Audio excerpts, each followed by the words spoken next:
안녕하세요. 캘리그라퍼 이용선입니다. 자, 오늘은 프로크리에이트와 함께하는 디지털 캘리그라피 세 번째 시간으로 구도를 완성해서 이제 여러 가지 글씨를 써보는 시간을 가져보도록 하겠습니다. 일단 새로운 캔버스를 하나 열어보실까요? 저처럼 기존에 완성되어 있는 캔버스가 있다면 그대로 열어주셔도 되고, 원하시는 사이즈에 맞게 새로운 캔버스를 생성하셔도 좋습니다. 자, 새로운 캔버스를 열어서 기본적인 색상으로는 검은색이나 파란색 쪽에서 색상을 선택하시고, 브러쉬는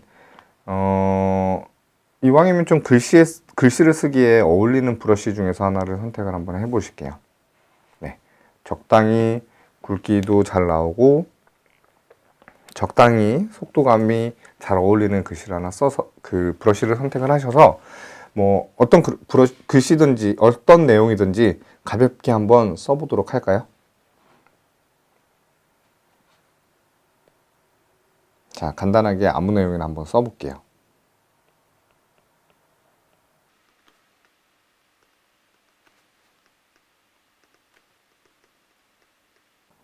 자, 이건 정말 예시로 제가 글씨를 써본 거예요. 이렇게 글씨를 쓰시다 보면 우리가 노트에다가 실제로 글씨를 쓸 때도 마찬가지지만, 글씨를 쓸 때 가장 어려운 점은 줄이 없다는 점이에요. 중심을 맞추기가 어렵고 삐뚤빼뚤해지고 얘를 곧게 쓰고 싶은데 그게 잘 안 되고, 이런 걸 굉장히 어려워하시는 경우가 많은데, 오늘은 그 문제를 해결해 보는 시간을 가져보도록 하겠습니다. 어떻게 하면 좀 쉽게 줄을 맞춰서 쓸 수 있는 방법이 있냐면, 프로크리에이트를 적극 활용해 보시는 거예요. 자, 동작을 눌러 보시고 캔버스를 터치해 보시면 그리기 가이드라는 것이 있어요. 그래서 그리기 가이드를 활성화시켜 주면 격자 노트처럼 그리드가 올라옵니다. 그리고 그 아래에 있는 그리기 가이드를 터치해 보시면 위쪽에 있는 컬러바를 통해서 원하시는 색상의 그리드를 완성하실 수도 있고, 다양한 설정이 가능한데요.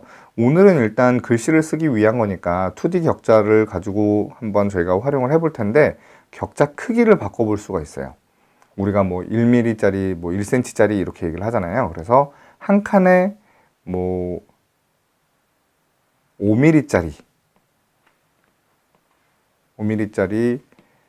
그리드를 만들어서 완료 누르고 오른쪽 위에 있는 완료를 터치하시면, 자, 보시면 이 격자가 지금 한 칸이 5mm짜리라고 생각을 하시면 돼요. 지금 격자가 잘 안 보이실 텐데 컬러를 조금 바꿔보도록 하겠습니다. 그래도 그리드 자체가 너무 가늘어서 색상을 보시기는 쉽지가 않을 것 같네요.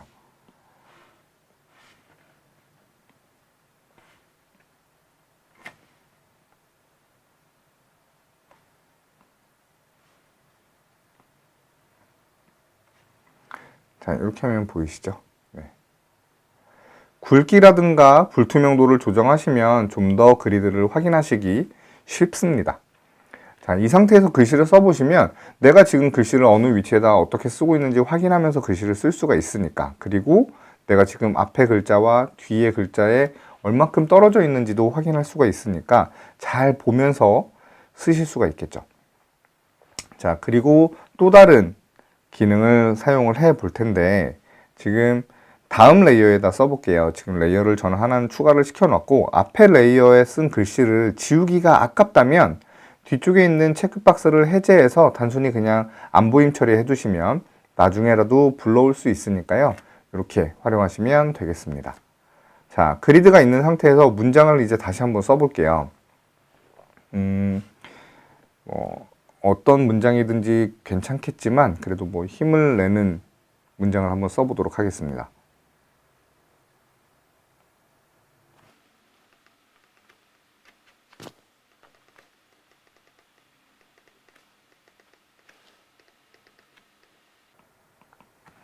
자, 예를 들어서 문구를 이렇게 썼는데 쓰고 나서 보니까 구도가 마음에 안 드는 경우가 있죠. 이건 당연하게도 디지털 캘리그라피 때문에 가능한 일인데요. 쭉 이렇게 한 줄을 쓰고 났더니 얘가 좀 이렇게 갔으면 좋겠는데 라는 데가 있을 수도 있어요. 그래서 얘를 두 줄로 내려쓰기를 해보는 방법인데, 올가미를 선택을 하시고 아래쪽에 올가미를 선택을 하신 다음에 아래로 내리고 싶은 부분을 쭉 올가미로 잡아주세요. 그리고 나서 저희가 지난 시간에 그리기에서 했었던 것처럼 선택을 눌러주시면 얘가 이렇게 박스 표시가 되죠. 그러면 이 상태에서 그대로 내려주실 수가 있습니다. 자, 내가 원하는 대로 안 가고 툭툭툭툭툭툭 이렇게 움직여져서 나 이거 못 움직이겠다 하시면 방법 기억나시나요? 아래쪽에 있는 스냅에서 자석과 스냅을 꺼주시면 내가 원하는 대로 자연스럽게 움직이실 수 있는 거예요. 자, 그래서 원하는 위치에 갔는데 이렇게 쓰고 봤더니 포인트가 없어서 얘가 조금 아래가 컸으면 좋겠는데 라고 생각을 하신다면 그대로 쭉 크기도 키워보실 수가 있습니다. 자, 근데 여기서 저희가 당부의 말씀을 하나 드리자면 크기는 큰 걸 작게 줄이는 게 좋아요. 작은 걸 크게 키우시면 뭐 경우에 따라서는 해상도가 떨어지는 경우도 발생을 하기 때문에 작은 걸 크게 키우시기보다는 큰 걸 작게 줄이시는 방법을 선택하시면 좋겠습니다.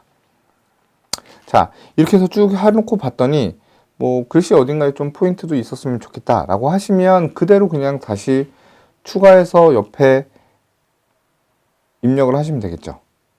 근데 그게 아니라 나는 이렇게 글씨를 다 써놨는데 이 글씨 색깔 자체를 바꾸고 싶다, 너무 까만색이다 라고 할 때 어떻게 바꾸는지에 대해서 설명을 해드릴게요. 자, 일단은 저희가 지금 이 하트는 필요가 없으니까 하트는 지워내고, 자, 글씨 전체의 색상을 조금 진한 색이나 초록색이나 좀 이런 뭐 다른 원하는 컬러로 바꾸겠다라고 하신다면 방법은 여러 가지가 있어요. 근데 일단은 전체 색상을 한 번에 바꾸는 방법부터 알려드리겠습니다. 자, 레이어라고 써있는 곳을 가볍게 터치하시면 팝업 메뉴가 나오죠. 이 상태에서 알파 채널 잠금을 터치해 주세요. 그러면 보이시죠? 모는 중으로 바뀌는, 포토샵 쓰시는 분들은 익숙한 배경 화면이 됐을 거예요. 이 상태에서 어떻게 하시냐면 원하시는 색상이 선택이 되어 있을 때 다시 한번 터치를 해서 팝업을 불러온 뒤에 레이어 채우기를 눌러주시면 됩니다. 그러면 전체 색상이 한 번에 바뀌는 방법이에요. 자, 근데 이 상태에서 나는 요 한 글자만 바꾸고 싶다 라고 하면 알파 채널 잠금이 되어 있는 그 상태 그대로에서 원하시는 색상을 선택을 하시고 브러쉬를 터치를 하신 다음에 내가 원하는 곳을 그어주시면 돼요.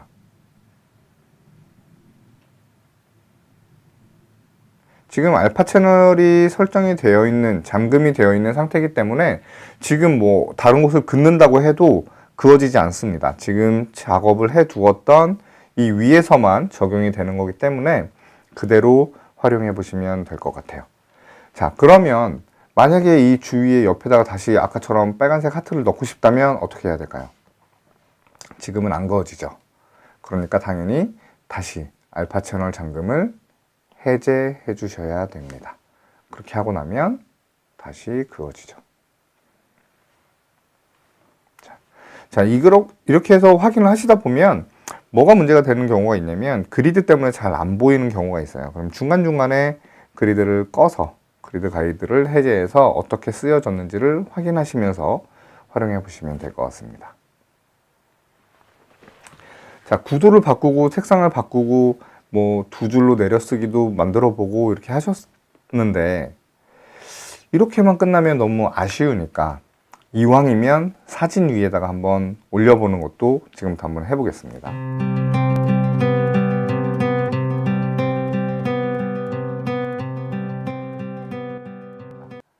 자, 갤러리로 나가서 방법이 여러 가지가 있어요.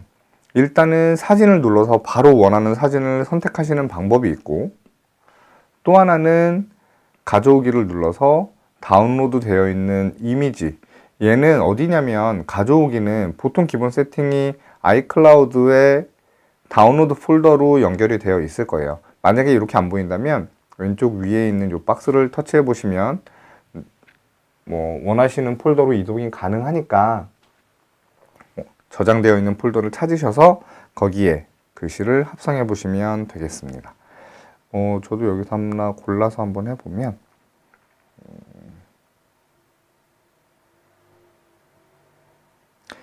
귀여운 거를 하나 써보죠. 자, 이미지를 불러오면 다운로드한 상태에서 불러오는 이미지는 아이클라우드에 저장이 되어 있기 때문에 시간이 걸려요. 그 이유는 뭐냐면 아이클라우드에 저장된 걸 다운로드해서 그걸 다시 프로크리에이트로 불러오는 과정이기 때문에 어느 정도는 시간이 소요되지만 그래도 굉장히 빠른 속도로 다운로드가 됩니다. 그래서 이미지가 가져와지면 이때 저희가 글씨 쓰는 걸 아까처럼 다시 이 위에다 활용을 해볼 텐데 지금 이 상태에서 그리드를 저희가 한번 써볼게요. 얘는 지금 제가 영상을 불러왔네요. 그래도 얘로 써보겠습니다. 저는.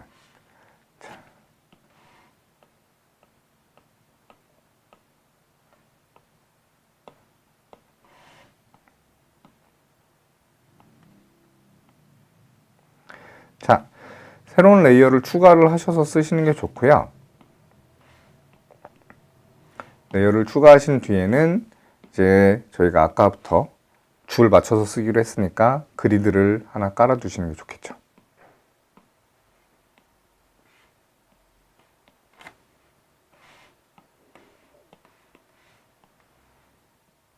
자, 이렇게 해서 저는 그리드를 깔아뒀는데 이 위에 뭐 아무 문구나 일단 써보시면 돼요.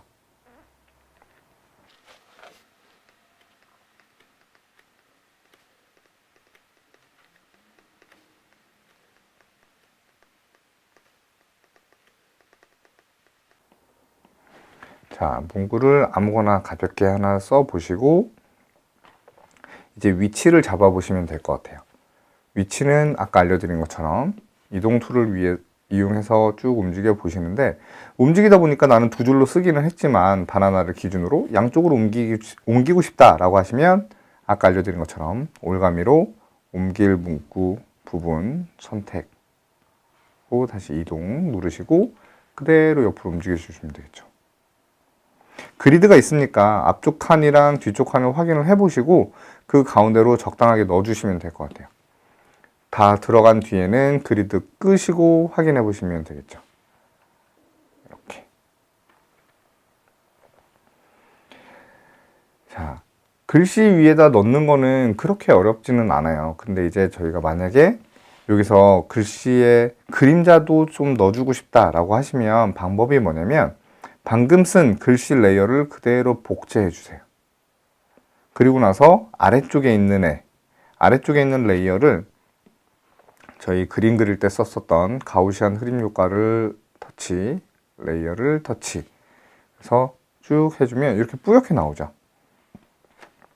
그 상태에서 이동으로 조금 아래쪽으로만 옮겨주시면 그림자가 생겨요. 근데 두 개 다 검은색이다 보니까 지금 그림자랑 글씨가 검은색이다 보니까 겹쳐지게 됐잖아요. 그러니까 여기서 글씨 색깔을 바꿔주시면 되겠습니다. 위쪽에 있는 레이어를 바꿔야 그림자가 아닌 글씨 색깔이 바뀌겠죠. 이때는 알려드렸던 알파 채널 잠금을 선택하시고 그대로 레이어 채우기. 그러면 이렇게 나오겠죠. 자, 그림자까지 그대로 적용이 됐고요. 그대로 글씨 색깔도 변경이 됐습니다. 자, 그리드를 활성화해서 내가 원하는 구도를 잡고 내가 원하는 위치에 혹은 한 줄이 정확하게 다 제대로 맞춰져 들어가 있는지를 확인하시는 게 저는 좋은 방법이라고 생각을 하니까 뭐 그리드는 계속 활성화시켜서 쓰는 걸 습관을 들이시는 게 좋을 것 같고요. 사진에 합성하는 것도 그렇게 어렵지는 않으니까 여러 사진에 내가 원하는 글귀를 넣어서 그대로 활용해 보시는 것도 좋은 방법일 것 같습니다. 다음 시간에는 오늘 내용을 조금 더 심화 과정으로 발전시켜서 진행을 해볼 건데 내가 원하는 나의 스타, 내가 좋아하는 스타들이나 우리 가족들의 사진에 캘리그라피 혹은 폰트를 활용해서 아트웍을 완성시켜 보도록 하겠습니다. 감사합니다.